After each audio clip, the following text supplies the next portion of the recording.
ഇന്ന് നമുക്ക് നല്ല അടിപൊളി കറുമുറു നെയ്യപ്പം റെഡിയാക്കാം. നമ്മുടെ ചാനൽ ആദ്യമായിട്ട് കാണുന്നവരാണെങ്കിൽ ചാനൽ സബ്സ്ക്രൈബ് ചെയ്യാനും അതിൻ്റെ അടുത്തുള്ള ബെല്ലൈക്കൺ ക്ലിക്ക് ചെയ്യാനും മറക്കരുത്.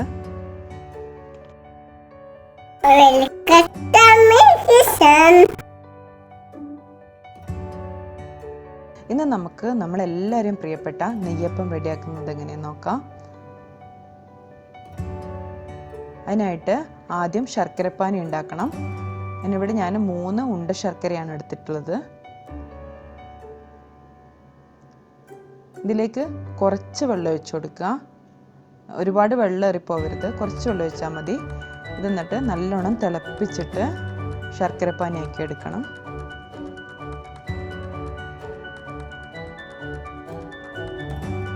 ഇപ്പം നമ്മുടെ ശർക്കരപ്പാനി റെഡി ആയിട്ടുണ്ട്. ഇതിനി ചൂടാറുന്നത് വരെ നമുക്കൊന്ന് കാത്തിരിക്കാം.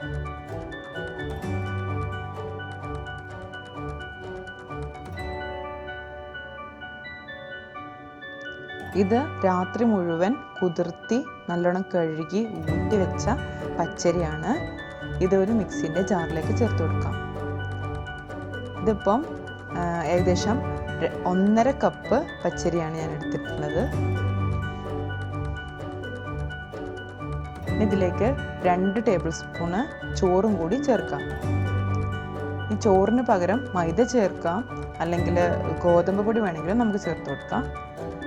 ഇത് സോഫ്റ്റ് ആവാൻ വേണ്ടിയിട്ടാണ് നമ്മളിതിങ്ങനെ ഇതൊക്കെ ചേർത്ത് കൊടുക്കുന്നത്. ഇനി ഇതിലേക്ക് കുറച്ച് ഉപ്പും 2-3-4 ഏലക്കയും കൂടി ചേർക്കാം. നമ്മൾ തണുക്കാൻ വേണ്ടി വെച്ചിട്ടുണ്ടായിരുന്ന ശർക്കരപ്പാനി കൂടി കുറച്ച് ചേർത്ത് കൊടുക്കുക. മുഴുവനായിട്ട് ഒഴിക്കാതെ കുറച്ച് ഒഴിച്ചിട്ട് ഒന്ന് അടിച്ചെടുക്കുക.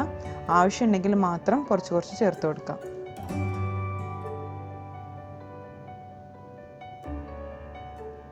ഇതൊന്ന് അടിച്ചെടുക്കണം.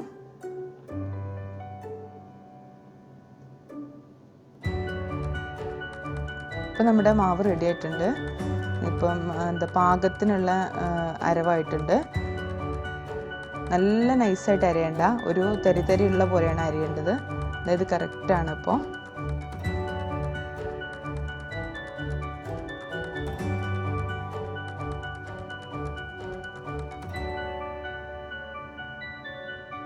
ഇനി ഇത് ഒരു പാത്രത്തിലേക്ക് ഒഴിക്കാം.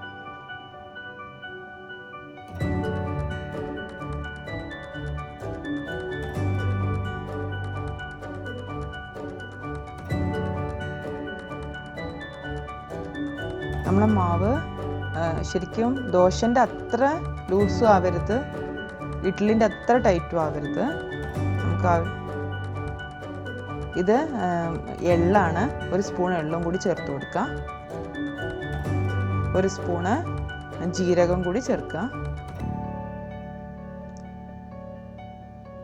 നെയ്യപ്പം ആയതുകൊണ്ട് തന്നെ 2 സ്പൂണ് നെയ്യും കൂടി നമുക്ക് ചേർത്ത് കൊടുക്കാം.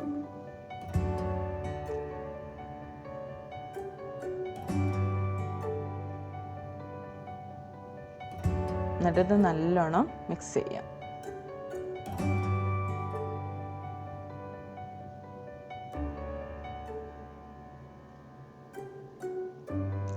നല്ലോണം മിക്സ് ചെയ്ത് കൊടുത്തതിന് ശേഷം നമുക്ക് അടച്ചിട്ട് ഒരു 8 മണിക്കൂർ നേരം തന്നെങ്കിലും ഇത് ഫെർമെൻറ്റ് ചെയ്യാൻ വേണ്ടി വെക്കണം.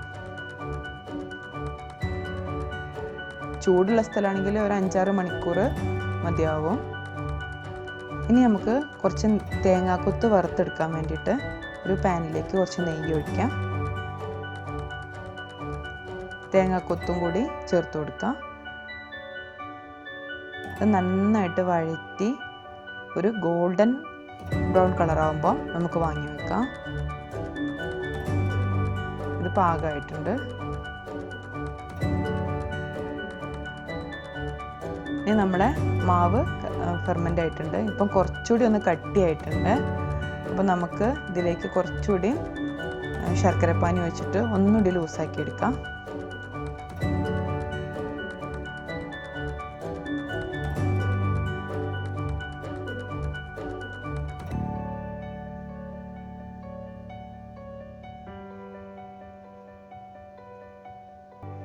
ദോശൻ്റെ മാവിൻ്റെ അത്ര ലൂസാവണ്ട, അതിനേക്കാളും കുറച്ചൊരു കട്ടിയിൽ ഇതിപ്പോൾ ഒരു കറക്റ്റായിട്ടുണ്ട്.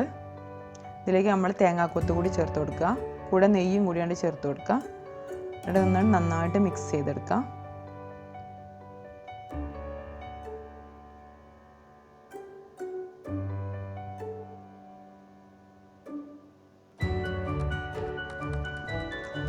ഇനി ഇത് വറുത്തെടുക്കാനുള്ള ഓയിൽ വെക്കാം. ഇത് ചൂടായോ നോക്കാൻ വേണ്ടിയിട്ട് തുള്ളി ഒഴിച്ചു കൊടുക്കാം. എണ്ണ ചൂടായിട്ടുണ്ട്. നെയ്യപ്പം ചുടുമ്പം ഏറ്റവും ശ്രദ്ധിക്കേണ്ട കാര്യം എണ്ണയുടെ ചൂടാണ്. അധികം ചൂടാവാനും പാടില്ല, ചൂട് കുറഞ്ഞു പോകാനും പാടില്ല. ഒരു മീഡിയം ഫ്ലെയിമിൽ ഇട്ടിട്ട് വേണം ചെയ്തെടുക്കാൻ വേണ്ടിയിട്ട്. ഇത് ഒഴിച്ച് കഴിയുമ്പം തന്നെ ഒഴിച്ചിട്ട് മാവ് ഒഴിച്ച് ഒരു 10-12 സെക്കൻഡ് ആകുമ്പോൾ ഇത് താനെ പൊങ്ങി വരും.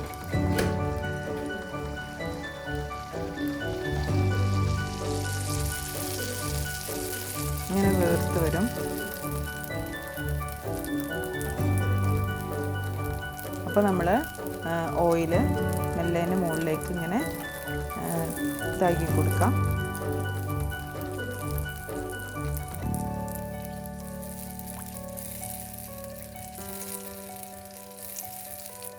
ഇനി ഇതിൻ്റെ സൈഡൊക്കെ ഇങ്ങനെ ബ്രൗൺ കളറായിട്ട് നല്ലോണം മുരിഞ്ഞ് വരുമ്പോൾ മറിച്ചിട്ട് കൊടുത്താൽ മതി. അതുവരെ ഇങ്ങനെ തന്നെ എണ്ണ തേകി കൊടുത്തിട്ട് നമുക്ക് കൊടുത്തുകൊണ്ടിരിക്കാം.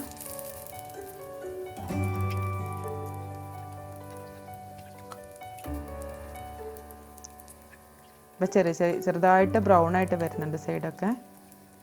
നല്ല ഭംഗിയുള്ളൊരു ഗോൾഡൻ കളറാകുമ്പോൾ മറിച്ചിട്ടാൽ മതി. അപ്പോൾ നല്ല ക്രിസ്പി ആയിട്ട് കിട്ടും സൈഡൊക്കെ.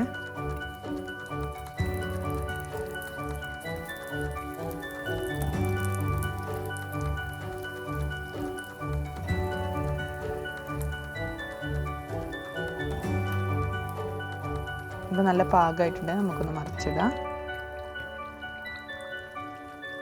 ഇനി ഒരു നല്ല ഗോൾഡൻ കളറാകുമ്പോൾ നമുക്ക് ഇത് വാങ്ങി വെക്കാം.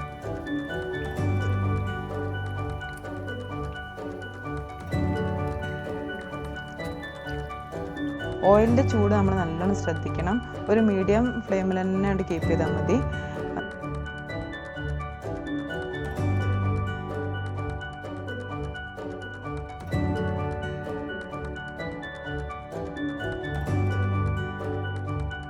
ഇതിപ്പോൾ നല്ല ക്രിസ്പി ആയിട്ട് വന്നിട്ടുണ്ട് സൈഡൊക്കെ. ഇതുപോലെ ബാക്കിയെല്ലാം നമുക്ക് ചുട്ടെടുക്കാം.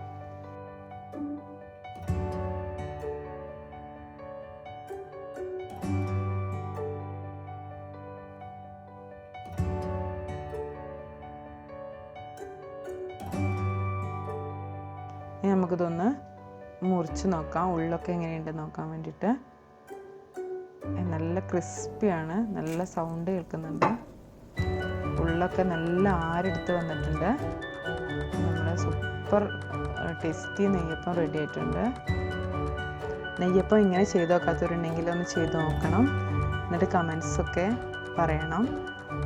വീഡിയോ ഇഷ്ടമായാൽ ലൈക്ക് ചെയ്യാനും ഷെയർ ചെയ്യാനും ഒന്നും മറക്കരുത്. നമ്മുടെ ചാനൽ ആദ്യമായിട്ട് കാണുന്നവരാണെങ്കിൽ സബ്സ്ക്രൈബ് ചെയ്യാനും മറക്കരുത്. സബ്സ്ക്രൈബ് ബട്ടൻ്റെ അടുത്തുള്ള ബെല്ലൈക്കണും കൂടി ഒന്ന് പ്രസ് ചെയ്താൽ പുതിയ വീഡിയോസ് അപ്ലോഡ് ചെയ്യുമ്പം അതിൻ്റെ നോട്ടിഫിക്കേഷനും കിട്ടും. അപ്പം താങ്ക് യു.